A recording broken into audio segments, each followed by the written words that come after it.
Hello there, and welcome to another episode of the In Between Podcast. Let's go ahead and get things started.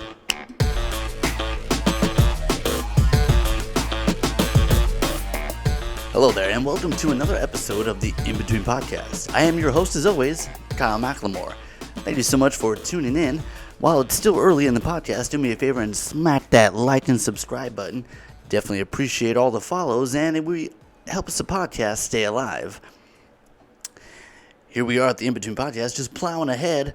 Ooh, it's hard to tell, but this is not the first attempt at this particular episode, so let's hope that we get it right this time, because the temperature keeps rising in the studio. Wanted to talk about the newest unveiling at Marvel, the new Phase 5 lineup. Some interesting stuff on there. Things like the new Ant-Man Wasp, Quantum Mania, which is like, not crazy about that name. I'm assuming it has to do with the quantum realm, so lots of shrinking and growing in that movie, I'm sure.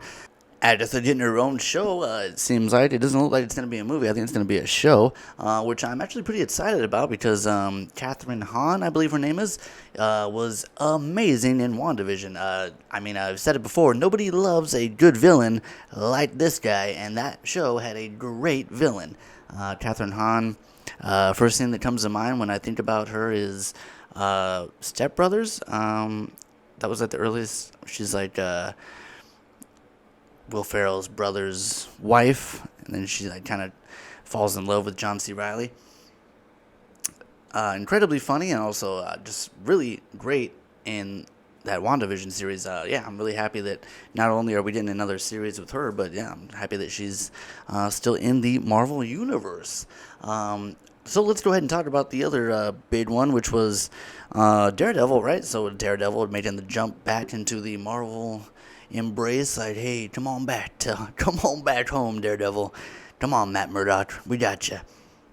Lots of people are excited about that. Me as well. I'm actually kind of looking forward to the Marvel Studios being back on hands instead of the Netflix studios. I did enjoy most of the Daredevil stuff, but basically anytime it wasn't about Daredevil, they were really losing me. Was it just me? Did anybody else really struggle with that show when it wasn't Daredevil, like, directly related? Anytime Matt Murdock wasn't on screen, I was dying. I remember they really split. Like, there was like a whole side thing with like his friend Fadi and that the secretary, blonde girl. And I remember they also went into like really boring law stuff, like a lot, like way more than was needed. Like there was like they're like really working on cases and just like filing paperwork, and it's just like, Jesus, like what is going? Get back to the crime fighting. And then speaking of Fadi, fucking name is that?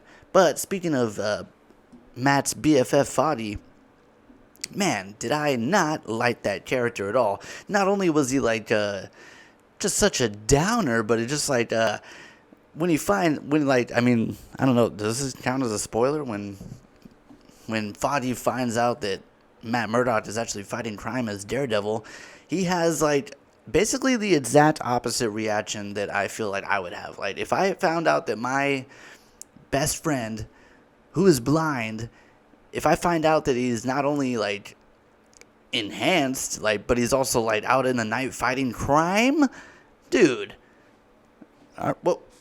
Where is my? Let me just take this off and put on my spandex and cape, because guess what? I'm your new Robin. I am what would be Daredevil's sidekick? Little Devil? I don't know. Devil Lad? Dude, I don't know, but I'm there for it, dude. If I'm the BFF in this situation, suit me up and call me Robin, because I'm there for you, Matt. I'm there, dude. I'm there fighting crime with you. If my blind best friend is out there fighting crime, you know I'm going to be out there with him kicking ass, or at least like shouting out visual stuff that's like, coming at him, like but yeah, just being Fadi, just such a fucking downer, bro, like bleh. So hopefully it'll be great seeing him come back. It should be fun. But yeah, let's get to the main thing I wanted to talk about, which was the to me, the most important news out of all the Phase 5 stuff, I only care about one thing, dude. Blade. Yes, dude, I cannot wait. I have been waiting for this for so long. Ever since the last horrible Blade Trinity, I've been dying for another rejuvenation of some good Blade, because I think that's what makes number 3 hurt even more. Is like, okay, well, first of all, okay, I need to calm down here and talk about Blade. Blade is amazing. Wesley Snipes as OG Blade is phenomenal, and I am so looking forward to Mahershala taking up the throne of Blade, dude. I cannot wait. And I believe it's going to be a movie, right? Like, I don't think they're doing the series. I think Blade is going to be another feature film, which should be dope, and then hopefully they keep it up with the rated R. I mean, it's got vampires and vampire slaying, so I feel like you gotta go R, right? Like, R. And also, it's interesting, too. I'm very curious how they're going to introduce vampires into the whole Marvel universe. Like, have they just been around the whole time, or are they just going to suddenly start popping up? Like, you're telling me vampires have been lurking around this whole time, like, during the whole everything, like Iron Man back in the day, and, like, Thanos and all that stuff. While all that was going on, underneath, there was, like, vampires, too? Like, is that what was going on, or is it, like, a sudden new thing that pops up? So I'm very curious about that.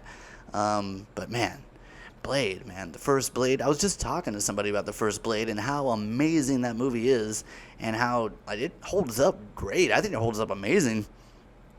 That first 10 minutes is some of the greatest ever. That first 10 minutes of just like going to this like meat market thing, and then it's like a hidden rave, and then it's just like do, and then just rain and blood, and then just that reveal, dude. Is that not like gotta be top 3 character reveals ever in like Marvel cinema? Just everyone, just blood dumped everywhere, everybody messy, and then just that parting of just like the crowd, and Wesley Snipes just fucking standing there, dude. Everybody else drenched in blood, but Wesley, head to toe, not only clean, but the cleanest, blackest fucking Kevlar leather fucking overcoat, head to toe, whatever accessories, just looking amazing. And then we're talking like, what was this, 1999 or something? 99, 2000? It's got to be right around there. And we're talking like fucking Wesley Snipes back in the day speed, dude. Wesley has always been legit with like the martial arts, or like at least like the cinema kind, man. He has got speed like crazy, and the kits are flying up at like 90 degrees, and it's just like, god damn.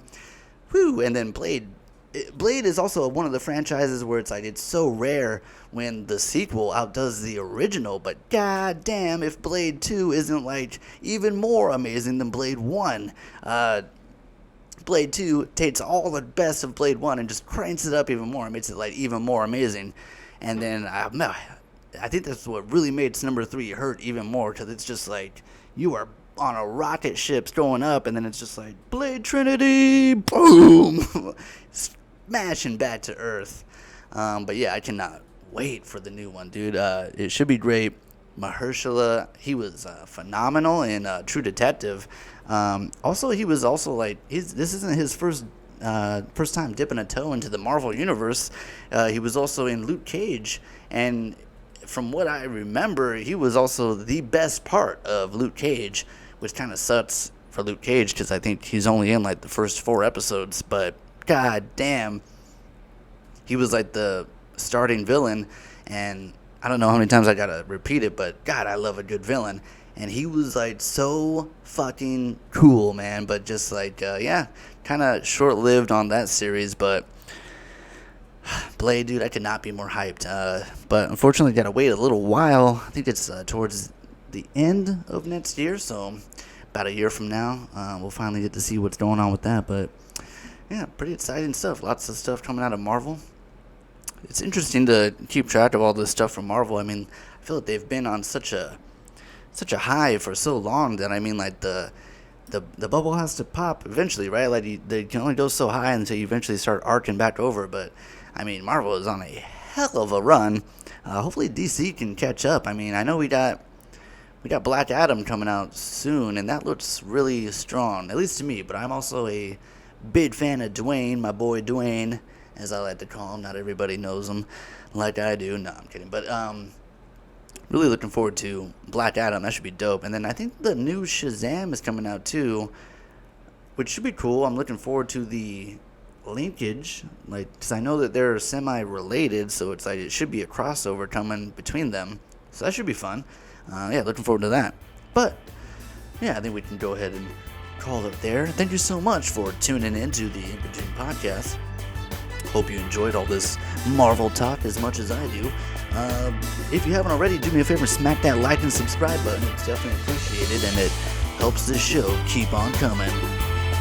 Thank you so much for tuning in. We'll see you next time. I'm your host, as always, McLemore. See you next time on the pod.